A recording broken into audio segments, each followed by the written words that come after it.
안녕하세요. 주변들의 조민근 변호사. 안녕하세요. 송재승 변호사입니다. 네. 헌법재판소에서 네. 사실 이 변호사들이 네네. 헌법소송하지 않으면 네. 헌법재판소 판결이나 이런 것들 볼 일이 별로 없는데 그렇죠. 매우 중요한 결정이 나왔어요. 왜 그러냐면은 네. 현재 저희 법인에서도 상소 관련해서 그렇죠. 유리분 사건들이 계류주의 사건들이 많습니다. 그렇죠. 당연하죠. 그러다 보니까 유리분 사건이 지금 현재 진행 중인데 심리조차 안 열리거나 그렇죠. 심리는 열렸는데 결정이 미뤄지거나 하는 사건들이 너무 많더라고요. 이게 그래서 사실은 재판부에서도 유류분이 이제 위헌 여부가 다투어지고 헌법재판소에 사건이 올라가 있다 보니까 네. 안 할 수도 있는데 굳이 뭘 그렇게 빨리 해. 그렇지. 이런 생각이 있기도 하죠. 그래서 네. 계속해서 심리나 이제 그렇죠. 선고를 미루다 보니까 네. 저희도 당연히 관심을 갖고 지켜볼 수밖에 없었던 사건이에요. 그럼요. 바로 유류분권에 네. 대한 위헌 여부를 헌법재판소에서 판단하는 사건이었습니다. 네, 맞습니다. 그리고 저희가 친한 이제 검사님들께서 아무래도 국가를 대리해가지고 유류분권 헌법재판소 사건에 대해서 막 준비를 하고 주장을 하고 막 다투다 보니까 맞죠. 친한 검사님들이 이 사건을 담당해가지고 막 진행하는 경우가 있어서 또 그 검사님들하고 상의를 하면서 또 알게 되었고 그래서 현재 지금 유류분 발언 사건 관련해서 네. 결정이 나왔어요. 언제 나왔죠? 지난주 금요일에 나왔나요? 그래서 지난주 목요일인가 금요일인가 나왔어요. 그래서 결정이 나왔는데 하여튼 결정문은 되게 깊디다. 엄청 길어요. 왜 이렇게 길어요? 엄청 길어요. 깜짝 놀랐어요. 판단한 내용이 되게 많아. 네. 네. 실제로 이제 유류분이라는 거는 상속인들 중에서 충분히 상속 그 지분만큼 법정 네. 상속분만큼 상속을 받지 못했는데 그 이외의 사람 그러니까 같은 이제 상속인들 내지는 제3자가 이제 피상속인으로부터 많은 재산을 증여받아서 결국에 나한테 돌아올 게 없었다. 맞아요. 라고 하는 상황에서 그 상속인한테 인정되는 권리예요. 같은 상속인이나 아니면 제3자한테 네가 증여받은 것 중에 나한테 일부 떼내놔 라고 하는 권리가 유류분권인데 간단히 말씀드리면 이런 거죠. 이제 돌아가신 분이 네.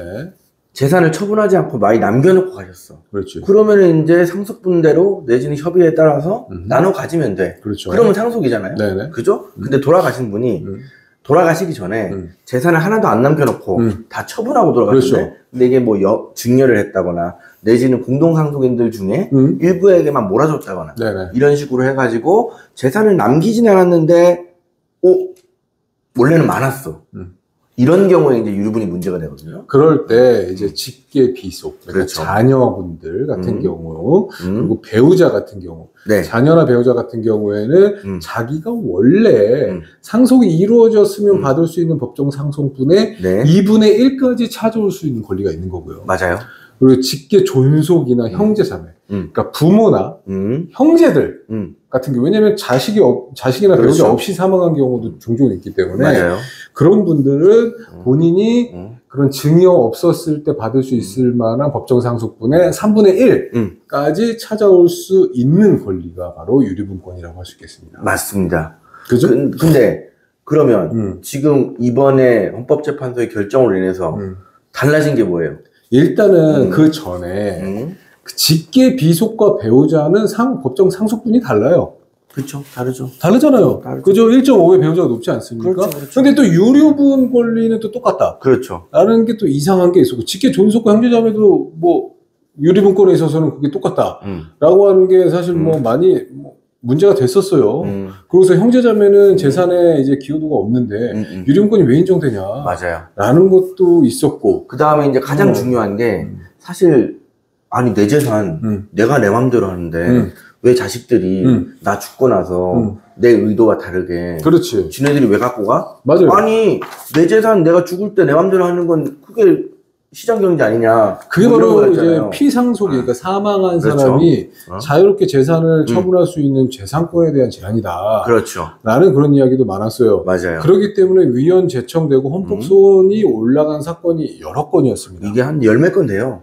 그다음에 그래요? 이제 그 전에도 이제 유류분에 대해서 헌법재판소에서 다투어진 적이 있었는데 이제까지는 계속 합헌이었지. 근데 이제 처음으로 위헌 내지는 헌법 불합치가 나왔어요. 네네. 이게 저도 사실은 사회가 이제 더 현대화되고 자본주의 시장 경제 체제가 더 확고화될수록 유류분이 되게 문제가 되는 게 말씀드렸듯이 네네. 내 재산 내가 처분하는데 왜 남의 동의를 받아야 돼? 그렇지. 내지는 내가 죽고 나서 왜 내 재산을 내 돌려놔야 마음대로 돼. 갖고 가? 나의 의도는 그게 아니야. 난 네가 내 자식이지만 싫어. 그렇지. 너한테 한 푼도 안 남겨주고 싶어. 경우에 따라서 나의 행위가 범죄가 됐거나 그렇죠. 불법행위이다 네. 라고 했을 때는 뭐 불법행위 손해배상 청구라든가 그렇죠. 부당이득 반환 청구라든가 사회인 치유소송 이런 소송을 통해 가지고 이제 권리가 있는 제3자들이 찾아오는 경우는 있을 수밖에 없어요. 그럴 수 있죠. 근데 그런 게 아니라 단순히 내가 가진 재산을 누구한테 증여한 거는 어떤 나쁜 행위도 아닌데 그렇지. 유류분권이 인정돼야 되냐? 네. 라는 게 하여튼 말이 많았어요. 네. 근데 어쨌든 결론은 유류분 자체는 뭐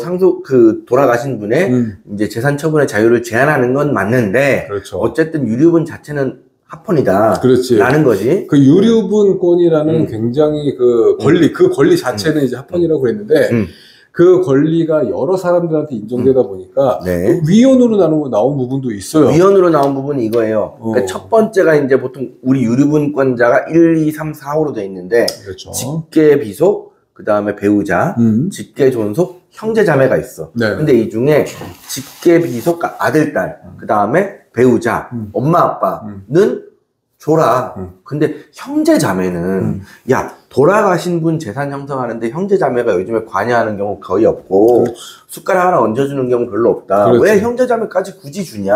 맞아요. 이거 위헌. 이게 결론이에요, 그죠? 그렇죠. 형제자매에 대해서 유류분권 인정하는 거는 위헌이라고 확실히 못을 박았어요. 맞습니다. 그 사유에 있어서는 여러 가지 사유가 있는데 그렇다고 한다면 또 이 청취하시는 분들께서 궁금해하실 수가 있어요. 아니 과연 뭐 사건이 어떤 사건들이 올라갔는데 형제자매까지 판단하냐? 네. 보면 피상속인이 배우자와 딸에게 재산을 증여하자 그 아들이 유리운 반환 청구한 사건. 뭐 그런 건 다 일반적이지. 그래서 위헌법률 심판 제청 신청을 한 사건도 있고 피상속인이 자녀들 중 한 명에게 재산을 증여하자 다른 자녀들이 유리운 반환 청구한 사건. 이런 거 많죠. 그럼 위헌법률 심판 제청을 한 사건이에요. 그럼 이제 기본적으로 이 유리분권이 위헌이냐 여부가 그 전제로 되어 있는 사건들이 존재하는 것들을 그렇죠. 위헌법률 심판 제청 사건이라고 하는데 그게 무려 한 14건 정도가 14건 정도 함께 뭉쳐서 올라간 거고요. 네. 헌법소원 사건들도 함께 판단이 된 것으로 보여요. 네, 그런 것 같아요. 피상속인이 사망한 아들 대신에 며느리와 손자들에게 재산을 증여하자 피상속인의 딸들이 유리운 반환을 청구한 사건.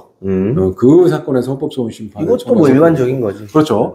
피상속인이 자신이 설립한 장학재단에게 재산을 유증하자 그 자녀가 유류분의 반환을 청구한 이런 사건도 것도 있고요. 많아요. 이게 사실 이게 이런 게 문제가 되는 게 이런 거는 이제 그 상속인 중에 일부한테 몰아준 게 아니라 나 좋은 일 하려고. 뭐 그럴 수가 기부하고 있죠. 간 거거든요. 어쨌든 근데 이제 마지막 상속인들 입장에서는 동일하니까요. 그렇죠. 그래서 위헌과 관련된 사건은 요걸로 이외에도 여러 건이 있을 수가 있지만 요거 한 건을 말씀드리면 네.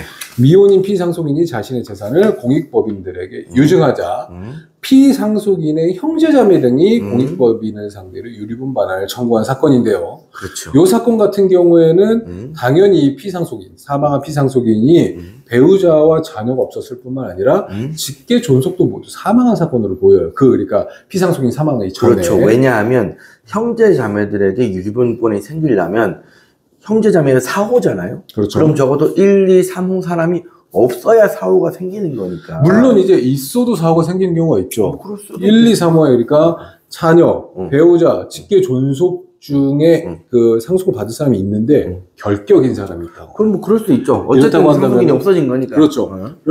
그래서 최선순위 상속인들이 형제 자매가 된 그렇죠. 사안으로 보여요. 이것뿐만 아니라 한 30건 정도 더 있어가지고 헌법소원만 33건이 계류 중에서 이 판단을 받은 것으로 보입니다. 맞습니다. 거의 뭐 50건 가까운 사건이 지금 헌법소원과 위헌법률 심판 제청 사건이 올라가 있는 사건이어서 그렇죠. 아마 세간의 관심도 많았고 법원에서도 엄청나게 고민을 많이 했던 것으로 보여요. 근데 희한한 게 뭔지 알아요? 네. 여담인데 네.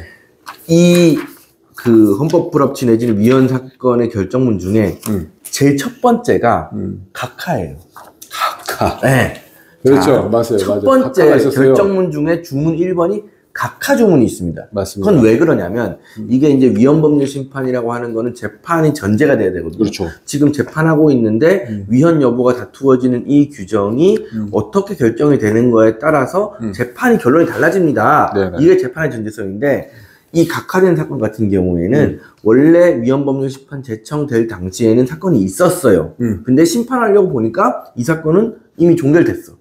그래서 심판 대상에서 삭제된 거죠. 맞아요. 이후에 보면은 그렇죠. 취하로 종결됐어요. 맞아요. 취하로 종결된 걸로 봤을 때 그냥 그 상속인들 합의했나 봐. 끼리 합의가 돼서 그냥 종결하는 걸로 네. 이렇게 이제 정리가 되지 않았나 싶어요. 네, 당연히 위헌법률 심판 제청의 이제 기본적인 전제 사실이기 때문에 각하가 된 것으로 보이고 네. 그 다음에 좀 전에 말씀드렸다시피 중요한 거는 형제자비의 유리분권은 헌법에 위반된다라고 해서 그 1112조 4호예요. 민법 1112조 4호인데 그 조항 자체가 날라갔다. 이거는 뭐 헌법 불합치 이런 거 아니고 그냥 네네. 없어졌어요. 이제 그날부터. 그러니까. 그렇기 때문에 네. 형제 자매분들 중에 유류분 반환 청구 소송 제기하신 분들 취하하세요.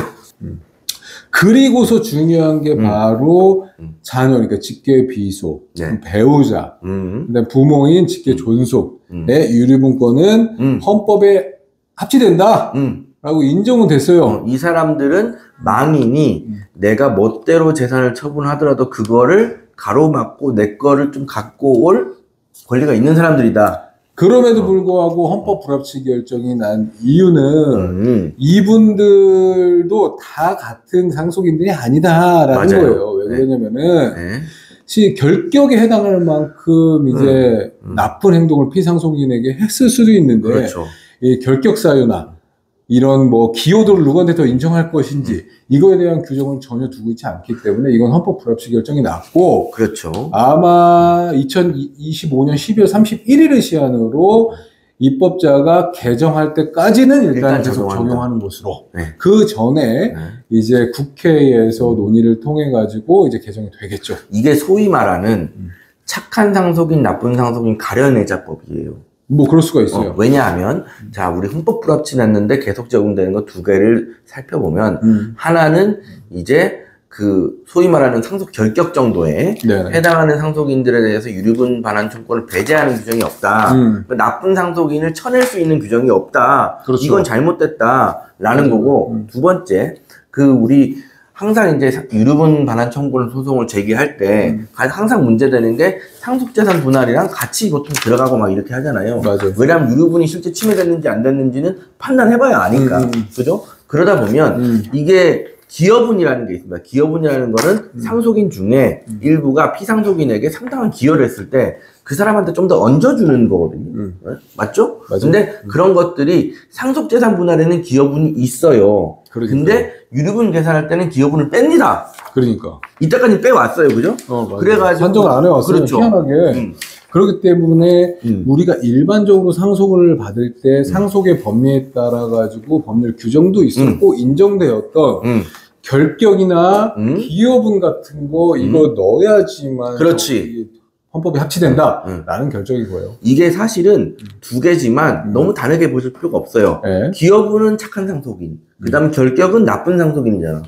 근데 이게 그러니까 간단히 말씀드려서 착한 사람, 나쁜 사람 구별을 하자. 왜? 이게 유류분 자체는 합헌인데 그래도 우리 망인의 재산 처분 자유를 좀 더 인정하자면 적어도 망인이 기준으로 봤을 때 착한 사람, 나쁜 사람은 인정 봐가지고 나쁜 놈 주지 말고 착한 놈 좀 더 주고 이거는 있어야 되는 거 아니냐. 네네. 이거거든요, 결국은. 맞아요. 결국 그 얘기는 망인의 재산 처분의 자유라는 거를 좀 더 한 단계 업그레이드 시킨 해석이라고 봐야죠. 맞아요. 네. 그렇기 때문에 아마 유류분 사건이 계류 중인 분들 중에서는 이제 1, 2, 3호 그러니까 직계 비속, 배우자 직계 존속과 관련된 네. 상속과 관련해가지고 유류분을 청구하시는 분들이 압도적으로 많을 거예요. 그렇죠. 그 사건 관련해서는 뭐 취하하거나 지금처럼 재판하면 돼요. 그럴 필요는 없으시고 재판을 잘 해 나가시고 대신 이제 진행하는 과정에서 헌법 불합치 결정에 따라 가지고 국회에서 입법이 하면 결격이나 기여분 이런 거에 대한 주장은 추가적으로 해도 되지 않을까라는 생각은 들어요. 결국 지금 요점을 정리해드리면 네네. 기존의 유류분에 대해서 달라진 점이 딱 세 개입니다. 하나는 형제자매 없어졌어요. 그래가지고 형제자매는 유류분 같은 거 없어요. 이제 다 취하하세요. 맞습니다. 두 번째는 뭐 두 번째, 세 번째 같은 건데 착한 상속인, 나쁜 상속인을 가리는 게 유류분에는 원래 없었어요. 근데 이제 들어올 거라는 거예요. 근데 아직 그 기준이 없어요. 그래서 그거는 입법자가 2025년 12월 31일까지 기준을 마련해서 개정을 하고 그때까지는 일단은 당장은 없으면 안 되니까 적용은 계속 하자. 그렇죠. 이거 아닙니까? 또 이제 유류분권 조항 관련해서는 유류분이 누구한테 인정된다만 있는 건 아니고 유류분의 산정, 그 다음에 유류분 산정에 산입될 뭐 증여를 뭘로 볼 것인가, 맞아요. 유류분의 보전은 어떻게 할 것인가, 뭐 이런 것들에 관한 규정이 있어요. 그 이외에 그러니까 1112조에서 유류분 권한자로 형제자매가 위헌이 되고 나머지 헌법 불합치가 결정된 이외의 조항은 모두 헌법에 합치한다, 헌법에 위헌되지 않니한다라는 이제 결정 주문이 나왔어요. 이게 실제로 유류분이라는 게 우리 민법이 네네. 우리나라 법 중에 가장 긴 법이죠. 그렇죠. 근데 민법이 1118조까지 있습니다. 맞습니다. 그죠? 근데 1118조에 유류분이 있는 거예요. 근데 유류분이 한 조가 아니니까 1112조부터 끝조항인 1118조까지는 다 유류분에 관한 건데 네네. 그 중에 1117조가 유류분의 소멸시효를 규정하고 있어요. 네네. 그 규정만 빼고 전부 다 심판 대상이었어. 그러니까 1112부터 1118까지 중에 17만 빼고 전부 다 심판 대상이었는데 저희가 아까 말씀드렸던 것처럼 세 가지만 위헌 또는 헌법 불합치가 되고 나머지는 그대로다. 그렇습니다. 네. 네. 구체적인 이유에 대해서 한번 저희가 조사를 해가지고 추가적으로 영상 찾아 여러분들께 말씀드리도록 할게요. 근데 이 헌법재판소에서 자기네들의 결정을 표로까지 만들어가지고 이해하기 쉽게 올려놓은 것도 있어요. 맞아요. 맞아요.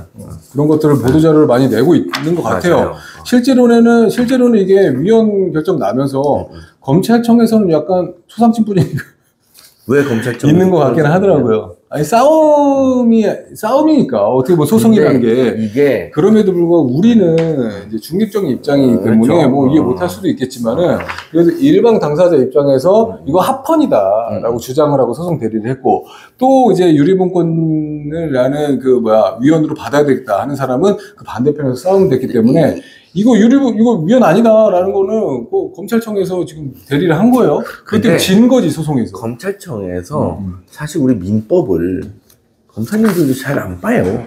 그죠? 그렇기 때문에 굉장히 생소한 걸 다투시긴 했는데. 아니, 그거는 아니지. 그거는 국가를 이제 대리하고 변호를 해가지고 어떤 기관에서 이제 소송행위를 해야 되는데 그게 사실 검찰청만으로는 할 기관이 없는 거지. 그렇죠. 검찰청이 원래 뭐 변호사들로 이루어진 기관이 있다. 국가 내부에. 그렇다고는 할 수 있겠지만 그런 건 없으니까요. 그래서 지금 이제 사실 근데 우리 법조계 내에서는 그 유류분이 이제 위헌 올라갔다라고 했을 때 이제는 위헌으로 결정되는 부분이 있겠다라는 식으로 조심스럽게 얘기들이 많이 나왔고 그러면서도 과연 이게 진짜 위헌 결정을 낼까? 그러니까 이게 왜냐면 민법이라는 건 다른 법과 달리 그냥 딱 정해져 있는 법이고 개정도 잘 안 돼요. 그 다음에 우리 법에 약간 근간을 이루는 법이기 때문에 민법 같은 거는 위헌 잘 안 냅니다. 어지간해서는. 비중 자체가 법률의 규정의 비중 자체가 다른 잡법에 비해서는 훨씬 높기 때문이죠. 그렇습니다. 근데 이게 예전에 이제 간통이나 이런 것들도 그랬고 그 다음에 이제 이번에 유류분도 그렇고 때가 되면 시대가 변하고 사회가 발전됨에 따라서 이제는 위헌이지 라는 것들이 좀 있는데 유류분이 대표적으로 그래 왔어요. 그래요. 조금 세부적인 말씀을 한번 더 드리면은 이 대습상속이 유류분에서 인정이 돼야 안 돼요. 되죠. 되잖아요. 되죠. 돼요. 그것도 이번에 대습상속이 이번에 적용되는 그 유류분에서 적용되는 것도 당연히 합헌이다. 라는 판결을 내렸고. 그러면 그죠? 예전에 이제 그 우리 동시사망에 관한 아시아나 괌 여객기 추락 사고에서 이제 의사분이 사위가 독박으로 다 유산을 받아갔거든. 그런 경우에 이제 이 소위 말해서 사위하고 형제자매 중에 누가 우선하냐? 형제자매는 좀 뒤순이긴 하지만 그래도 혈육이고 사위는 딸의 남편이긴 하지만 남남 아니냐. 근데 사위가 다 받아갔단 말이에요. 그렇죠. 그분 의사분이에요. 그렇지. 대박 났어. 근데 이거 똑같아요. 이것도 똑같이 적용될 거 아니야. 역시 이제 형제자매는 유류분도 없는데 사위는 대습상속도 받아가네. 그건 원래 있어. 이거랑 상관이 없지. 그거는 유류분권하고 상관이 없는데. 상속 순위에 따라서 형제자매는 안 받는 거고 사위만 받는 건데. 상관없으면 얘기하면 안 돼요. 네? 아, 내가 미안하네. 상관없어 얘기해도 되는데 아예 상관이 없잖아. 아니 뭐 적당히 연결되는 걸 얘기하지. 아니, 그럼 예를 들면 사위가 받아갔다고 해서 형제자매가 뭐 유류인권 청구할 거야? 상속 순위가 다른데? 아니 상속 순위가 다르니까 아예 할 수는 없잖아. 원래 있었어도. 그러네요. 이런 거 그러네요. 그렇습니다. 그 관련해서 또 마지막으로 할 거는 기여분 관련해서 유류분에 준용되는 1008조의 2는 이제 입법 부작용, 헌법 불합치. 맞아요. 아마 기여분에 관해서는 새로운 규정이 들어오겠죠. 상설이 되지 않을까라는 생각이 듭니다. 그렇죠? 네, 맞습니다. 들어와야 되고 기여분하고 결격 부분. 그렇죠. 이건 의무입니다. 이제 근데 뭐 국회에서 얼마나 입법을 어떤 내용으로 할지 뭐 지금으로서는 알 수 없지만 근데 이제 지켜봐야 될 것 같아요. 기여분이나 상속 결격 같은 게 민법에 규정이 있기 때문에 이게 유류분이 적용이 안 됐던 거지. 상속에는 규정이 있잖아요. 갖다 쓰겠지 뭐 그냥. 뭐 그게 가장 안전하겠지. 그런데 이참에 어떻게 보면 아예 좀 수정하자. 결격사라든가 기여분도 이제 너무 오랫동안 이제 규정을 하고 있었기 때문에 현대 사회에 맞춰가지고 개정을 하는 게 또 필요하지 않을까. 이게 사실 우리 안타깝게 돌아가신 우리 카라의 구하라 엄마가 이제 와서 왜 그러니까 이런 거 있었잖아요. 그렇지. 이런 식으로 이제 조금 법이 현대적으로 개정될 필요도 있고 이 두 개가 이제 그런 시대적인 요구에 발맞춰서 이제 폐륜이나 이런 것들이 구체적으로 좀 들어가는 게 아마 있을 수도 있지 않을까. 그럼 구체적인 그 사건에 있어서는 어떻게 적용될지가 조금 궁금해요. 그러니까 이제 사실은 형제자매는 다 취하하시는 거고 이제 폐륜이나 이런 것들 다투는 분명히 다툴 거예요. 다투는 사람이 있을 거예요. 그거는 정지가 될 거다. 재판 안 합니다. 새롭게 이제 법률 규정이 들어올 때까지. 그럼요. 왜냐하면은 재판부 입장에서는 내년 12월 31일까지 입법이 될 건데 한참 재판하다가 그때 들어왔는데 야 이때까지 이렇게 해놨는데 야 새로 해야 되는데 이런 거 제일 싫어. 물론 이제 결격 사유라든가 기여분을 인정할 만한 사실관계와 증거가 나와 있는 사건에 한해서 정지가 되지 않을까 싶어요. 아싸리 뭐 증거도 없는 사건을 재판부에 이거는 그냥 판단이 되겠는데? 그냥 하면 되죠. 그거는 하면 그냥 계속 진행될 그런 거고. 뭐 폐륜이나 기여분 이런 것들 다투지 않는다라고 하면은 그거는 그냥. 그러니까 사실 헌법재판소에 이런 결정이 난 후부터 또 구체적인 사건에 있어서 어떻게 적용할지는 이제 또 시작이네요. 근데 이제 폐륜이나 기여분을 주장한다 하는 순간 주장만 한다고 추정되지 않지. 증거가 있어야 되죠. 나는 추정. 재판부에서 난 추정하고 싶을 것 같아. 그래요. 조 변호사는 이제 악덕 판사. 웬만하면 일을 안 하려고 하는 그러니까. 판사 입장에서 얘기한 건데, 그런 판사 입장에서는 그럴지 모르겠지만은 구체적인 사건을 딱 들여다봤는데 사실관계도 구체성이 전혀 없고 증거도 기여분이나 뭐 예를 들면 상실 사유에 관해서 뭐 구체적인 증거도 안 튀어나와 있고 그런데 이거 추정할 이유가 없지. 그러니까 그냥 판단할 가능성도 높으니까요. 구체적인 사정에 계류 중이신 분들은 내용과 증거들을 조금 세세하게 보시고 1차적인 판단을 하고 진행하는 게 필요할 것 같습니다. 네. 맞죠? 네, 맞아요. 오늘 여기까지 할게요. 네. 구독과 좋아요 눌러주세요.